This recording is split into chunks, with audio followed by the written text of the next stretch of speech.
Cartels are scrambling as fentanyl precursor supply from China dries up, FBI Director. FBI Director Kash Patel has said that with Beijing shutting off exports of fentanyl precursor chemicals, cartels in Mexico, Venezuela, and Colombia are scrambling to find alternatives, and there aren't any. We know where they are, we know who they are, we know how they do it. And when we surveil and monitor and investigate these folks, we see that they are complaining about not having the necessary ingredients and mechanics to make fentanyl, Patel said in an exclusive interview airing on Epic TV at 5 p.m. Eastern Time on November 29th.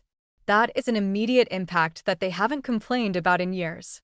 In early November, Patel traveled to China for a meeting on the logistics of how Beijing would make good on its agreement to curb fentanyl precursor exports after the U.S. China bilateral meeting in South Korea. It resulted in export bans on 13 fentanyl precursors and 7 additional chemicals. Domestically, the FBI under the Trump administration is cracking down on violent crime in what Patel describes as a sea change in approach by empowering local offices and increasing staffing nationwide. The result is 30,000 arrests this year, including 25,000 violent offenders, or twice as many year-to-date, and a sharp drop in the murder rate, according to the FBI director. Some of these priority missions, fentanyl, human trafficking, and financial crimes, require international cooperation. Global Fentanyl Network.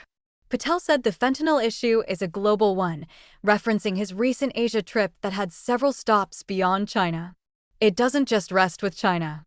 We've worked brilliantly with our partners in India to stop the transshipments there.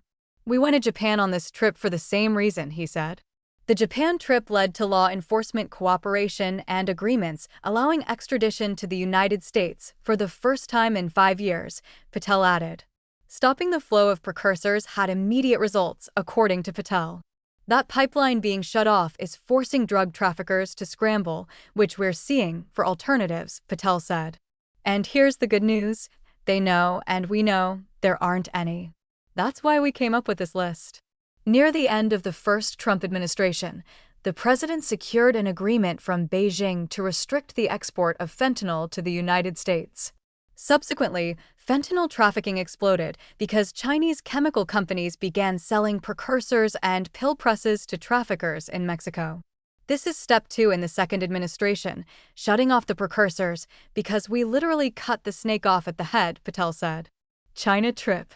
Patel said his meeting with his counterpart in the Chinese Ministry of Public Security was a bit of a surreal experience. He prefaced the meeting by saying he knew the Chinese side would not 100% agree on issues, but their mission, as given by their respective heads of state, was shutting down the fentanyl precursors that the drug trafficking organizations are using down in Mexico to kill Americans, and we reached that agreement immediately. Patel had engaged with Chinese law enforcement on fentanyl for 6 months before making the trip, through phone and video calls. This had also resulted in a few fentanyl precursors being restricted for export on September 1st, before Beijing issued wider restrictions on November 10th. We were successfully able to shut off all 13 precursors that make fentanyl and regulate fully 7 additional chemicals that alter fentanyl to make it a lethal, addictive drug, Patel said. Patel noted that Beijing's cooperation is tied to a reduced fentanyl tariff, 10% instead of 20%, and ongoing communications are in place to ensure the regime keeps its word this time. They're going to have to come to the table and continuously show the results with us, Patel said. If I got to go back, I'll go back. He added that the administration's approach to the fentanyl crisis has been a whole-of-government effort, and that he is the point of contact with Beijing on adhering to this agreement. If you guys violate this, I'm going to go call Scott Bessonat. I'm going to go call Pete Hegseth, Patel said.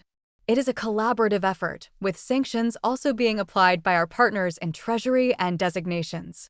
We've taken a whole-of-government approach to ensure that they're going to adhere to this, and if they don't, we'll be the first ones to call it out.